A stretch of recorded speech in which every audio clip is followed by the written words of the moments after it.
welcome to my kitchen and a new episode of What's for Dinner. Tonight I'm going to be making butternut squash soup with some chicken in it, and we have aptly named this, well, Rick came in the kitchen, he says this is what we have to call this, WTF butternut chicken soup. And I'm going to share with you why while we make the soup. So come on and we'll make the soup together. I'll show you what goes in this.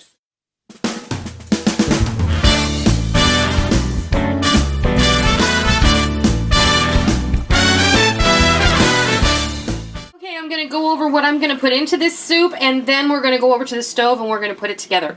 What you're looking at is about 4 pieces of leftover grilled chicken, and we're going to chop this up pretty small, and we're going to add it later to the soup. I'm going to go ahead and remove that right now just because it's in the way. And right here I have about 4 pounds of butternut squash, and I acquired this off of the produce markdown rack. It was already peeled and already cubed. It was in a nice little plastic container, and it was $2. These things retail at my better grocery store for over $5 a box, and I thought, well, I'm going to snag those. I brought them home, I rinsed them, I put them in Ziploc bags, and I tossed them in the freezer. I took them out, I put them in a pot, and I just steamed them ever so slightly so that they could separate and be ready for my soup. What we're also going to do is we're going to saute down 1 large Vidalia onion and about 4 cloves of garlic. I have about 2 cups of chopped diced apple. That's a little redundant.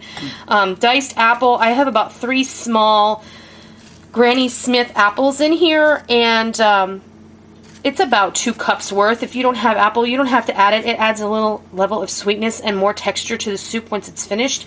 I have 1 orange here that I'm going to squeeze the juice from, and I have microplaned the rind off of it. So zest. That's orange zest, yes. And so that's about a tablespoon of orange zest. And here I have a tablespoon of pumpkin pie spice and a ½ teaspoon of cardamom. And then I have a teaspoon each of cracked black pepper and Himalayan pink salt. This is 4 cups of chicken stock.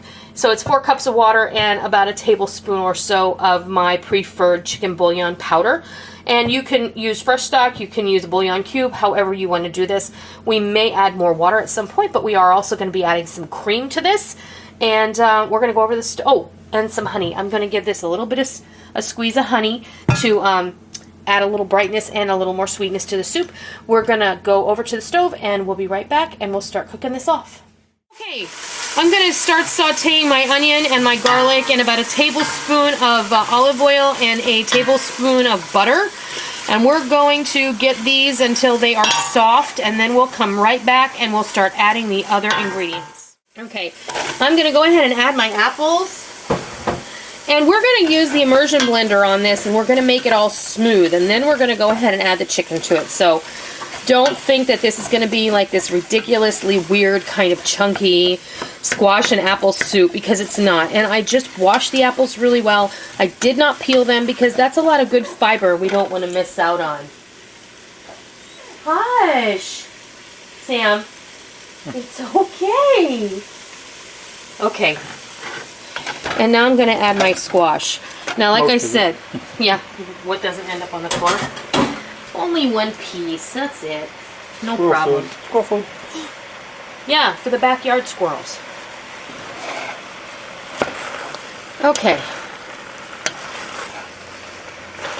We're just going to give this a toss. It could be turtle food, too. It could be turtle food. Did you say turtle food? No, I said squirrel. Oh, okay. It could be turtle, but it's kind of the same thing. Yeah.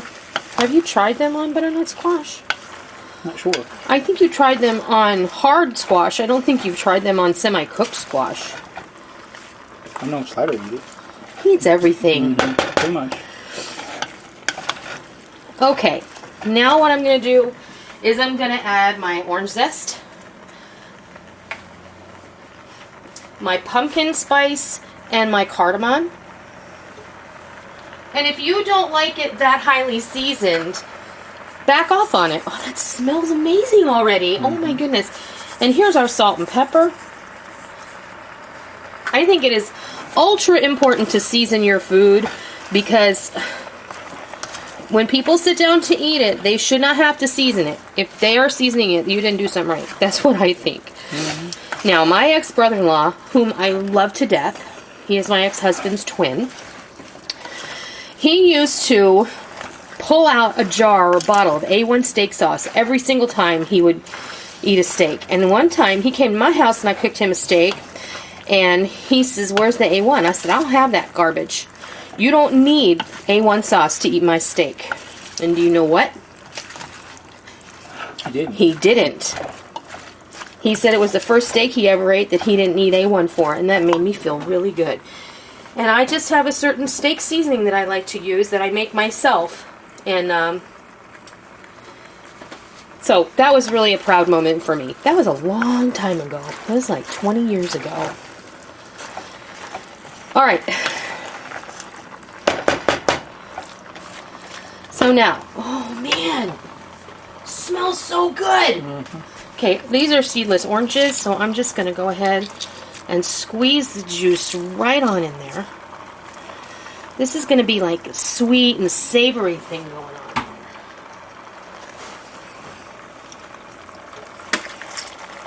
Oh, sorry, my hand's getting in the way again, isn't it? And when I squeeze a piece of citrus, I really get my fingers in there and mash it up. I wish when you cook you wouldn't use your hands. Bite me. They always get in the way. Oh, yeah? That's what I meant.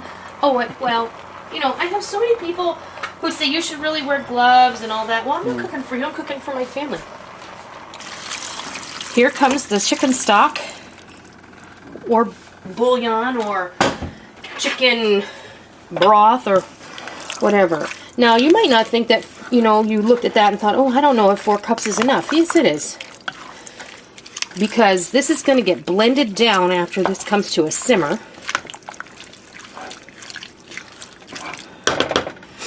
Oh, this smells amazing. And I'm going to pour in about a tablespoon or so of honey. This is really good honey. This is really awesome honey, roadside honey. Give this a stir.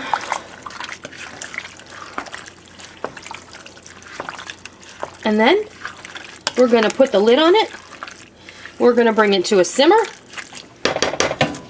And we're going to let it simmer for about 20 minutes. We'll be back when the next step is ready to happen. Okay, this has simmered for just about 20 minutes, maybe closer to 30, truth be told. Because what happened was when I last left you, it was almost time to go do the rounds and pick the girls up from school. So I just turned it off, and once we got home from all of that business, I simmered it. And sometimes you gotta do that. Y'all know that, right? So now what I have is all the vegetables in here are nice and soft. And we're going to process this with our immersion blender. I have turned off my burner, and I'm just going to start processing this.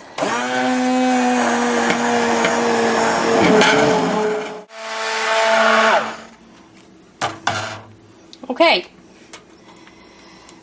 Let me get this off of here. This becomes, wow, that's very hot. I'm just going to move this over to the sink. Now, what I'm going to do is I'm going to give this a stir.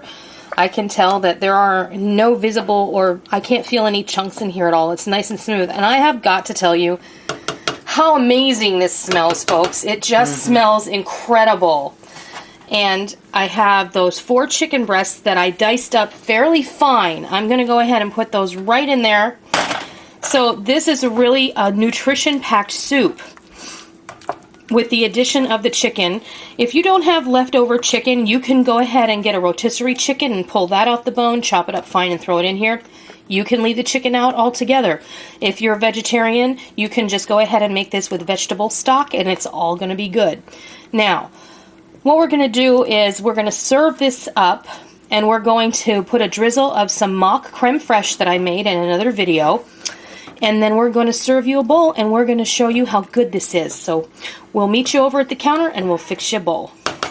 Okay, our soup is ready to serve. It's nice and hot. And then I made this lovely creme fraiche. And I'm just going to swirl it right here on the soup.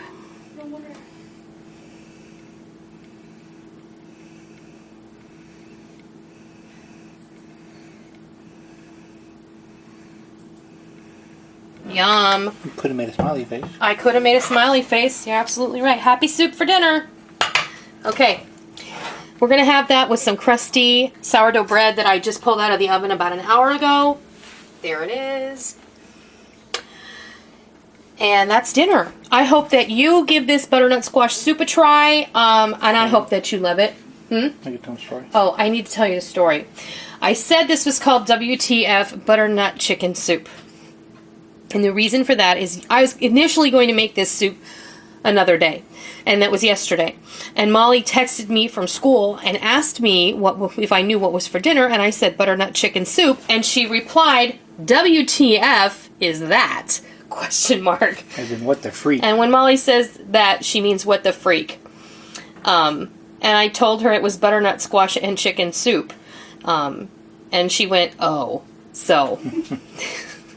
Yeah, we don't know how this is going to be received in our house, but, you know, I hope that you give it a try. It's absolutely delicious, and Rick is going to choose to add a little bit of salt to his, and I probably am too. I didn't add a whole lot of salt. That was a tremendous amount of squash and that apple in there, and it really is very flavorful, but a little salt will brighten that. Also, a little lemon juice might do that as well. So I hope you give this soup a try. I hope you love it, and until next time, I'll see ya.